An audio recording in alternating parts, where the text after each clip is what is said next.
Hey there, Chad here. Thanks for joining me. In this video, I'm going to be asking for some feedback. I'm close to wrapping up my latest Complete Beginner's Guide, and I'm trying to decide what I should pursue next. I've got a series of games that I've been toying with over the last, I'm going to say several months. Actually, one or two of them I've been playing for at least a year, one of them several years. And I'm wondering what people might want to see on this channel as either a tutorial or perhaps a Let's Play. Now, my channel in the past has focused on tutorials, specifically for games that are a little more complex and don't have a really intuitive learning curve. I'm a former corporate trainer, and I really enjoy the challenge of teaching people something new. And if it's about games, all the better, because who doesn't like games, right? I've been a gamer pretty much my entire life. I've been blessed to be a video game developer, as well as I've had the opportunity to develop a board game. Games are healthy for us and provide a good distraction and the ability to exercise some critical thinking. So with that said, I thought I would run through the list of games that I've been toying with the idea of doing either tutorial or Let's Play on, and I thought I'd give you the opportunity to weigh in on what you find interesting.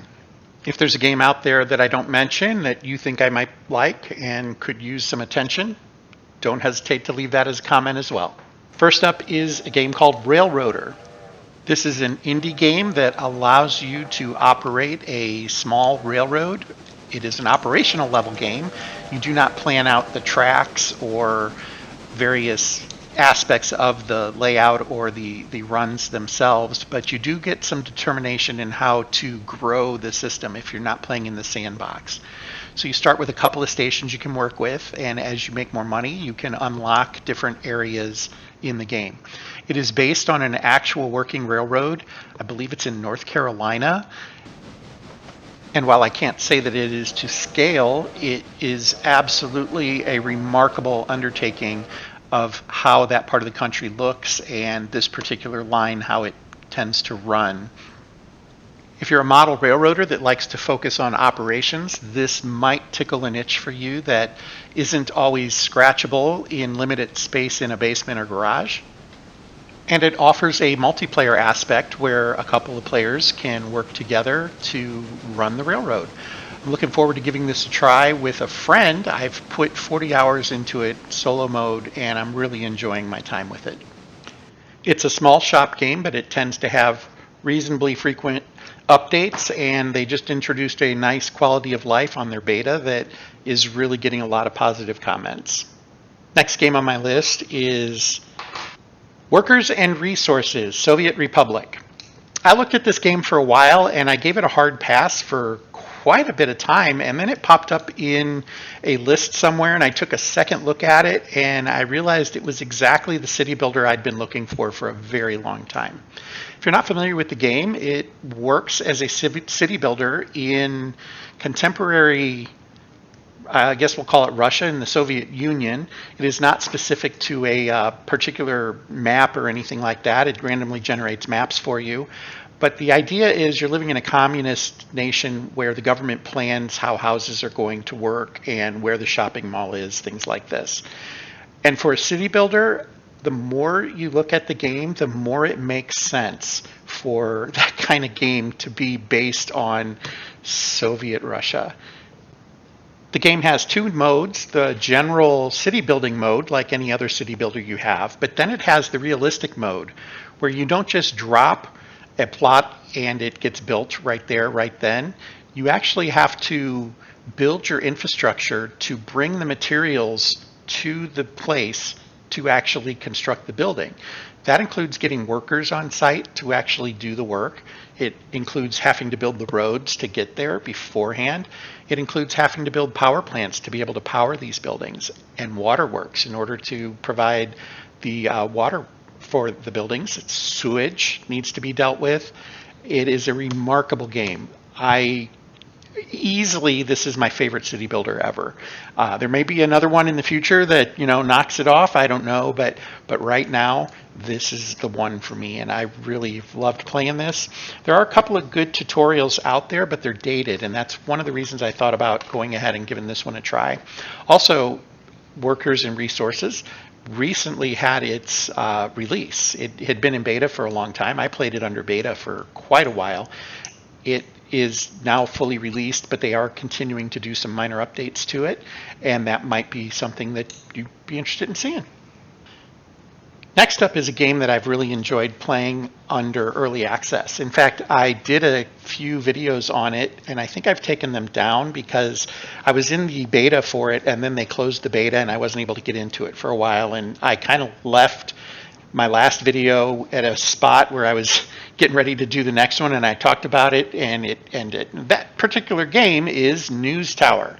News Tower simulates a newspaper, probably in New York, in the early 1930s. It captures a couple of gaming genres, including effectively a worker placement type game, and it's really enjoyable. It has a good pace to it, and it might have the best music soundtrack of any game I have right now. I really love the music. One of very few games where I actually leave the music on. It just is a lot of fun. It's got this jazzy feel to it that totally says 1930s. Another early access game that I've been playing a lot is called Showrunner. And in this particular game, you are running a television show. You have to hire the writers. You have to hire the cast. You have to help determine what the characters are. You hire the editor and the director. You even hire techies to help with the filming and recording. You help make decisions on how episodes play out. And you sign contracts to complete your series or your season of shows on a particular deadline. You are rewarded for meeting obligations and for making more and more popular shows.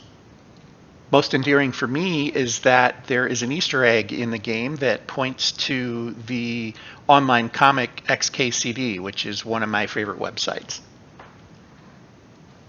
Another game I've enjoyed that has a pretty good learning curve to it is Shadows of Doubt. This one's a little controversial, though. They've decided to call it released, and there is a lot of screaming and yelling that there are tons of bugs and that the game isn't actually complete, and how dare they? Fist shaking. And I understand people being emotional about things that they enjoy and really want them to be perfect. I really have no problem with that. My take on it, though, is the game is enjoyable as it is right now in early access. I've had a ton of fun with it. Will I ever get to the end of it? I think I can. It feels like that it's complete from that perspective. It takes place in a dystopian time frame, and you're effectively a private investigator. You get rewarded for solving crimes. You get paid for that, and that's kind of the entire makeup of the game is you go around and try to solve crimes. There are a series of scripted murders that occur, but most of the crimes are actually randomly generated that you get clues to, and you have to go and figure them out. I've had a ton of fun trying to assemble the clues and understand the dynamics of the game, and it can be a lot of fun when you play it, if you approach it with the right attitude. And then we come to the game on the list that has been in my library the longest. That is City of Gangsters. I've always enjoyed this game. It's a fairly simple one, but it has you progress in steps that are very enjoyable. It allows you to build a small gangster business, and you're basically trying to take over a major city. The cities are randomly generated. There are also some custom-built cities like Chicago and Detroit and Cincinnati. There's some decent DLC on the game, but I've just really always enjoyed this one. I'm not even really sure why. I don't tend to like games where you have to be a criminal, but this one's kind of fun. You're really just selling your prohibition goods to people that are interested in them. For the most part, that's what you're doing. You also are fighting other rival gangs that are trying to do the same and that are trying to infringe on your territory. The idea is you just need to build a larger network and eventually rule the majority of the city. And then there are a couple of games, I guess I'm going to call them honorable mention. If somebody was really super interested in seeing a tutorial or some video of gameplay of these, I'd probably be willing to put something together. And at some point, my intent had been to do exactly that, but other things just were a little more interesting. The games in question are Xenonauts, which is effectively let's call it a remake of the original XCOM UFO Defense from the 1990s. It's a really, really good, fun game, and in this case it's actually Xenonauts 2. I had Xenonauts and it was fantastic as well. Xenonauts 2 has a lot of quality of life updates. It is also early access though, and I know that they had a hard stop at one point in how far you could advance in the game. I hadn't reached it, but I did kind of stop playing it in the meantime. I kind of didn't want to get to that point and be disappointed. Another game is probably familiar to some of the folks that play Astronauts. That is Scavenger. It's a game that predates Astronauts, but it takes place in the same world and is by the same developer. I had some serious thoughts of putting something together for this particular game, but it's hard. It's a really, really hard game to play and to get good at. I never really survive more than a handful of days at a time. And so putting something useful together for that could be kind of more of an undertaking than I might be willing to make. And then finally on my list is a game called Blockbuster. So one of the reasons I'm interested in Showrunner and Blockbuster is personal. My daughter is in school for filmmaking, and these are kind of things that she's interested in, not necessarily the games themselves, but from a life perspective. And I kind of wanted to learn a little bit more about them. What I'll say about Blockbuster is it didn't quite deliver as much as I had hoped it would when it came out. It was kind of a closed beta kind of idea, and when it did finally hit, I thought this looks great, and I jumped on it and played it for a little bit, and then I thought, there's some other things out there that might be a little better than this.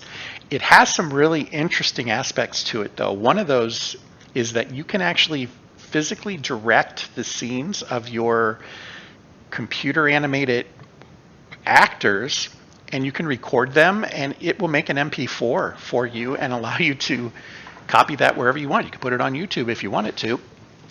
Now, I'm not that invested in that part of the game. I tend to like the strategic aspect to the game a lot more than that level of detail, but it is something that's out there, and it's something I grabbed onto because of those parts. I kind of wanted to see how that worked. So those are the list of games I've been thinking about. If you have other suggestions, feel free to throw them out there. I do know that Splattercat has had a couple of really great games on his channel the last few days, and one or two of those are things I really want to take a hard look at. And it's possible I might go with something completely separate from this list, but I thought I'd put it out there, see what people thought, give you a chance to provide some input, and I do appreciate that. So take a moment to comment and let me know what you might be interested in, and I'll see if I can do something on those particular games. And it's possible that this list, nobody's interested in any of them, and that's fine too, but don't hesitate to toss a name out there and I'll take a look. Thanks so much for your time today, and until next time, fair travels.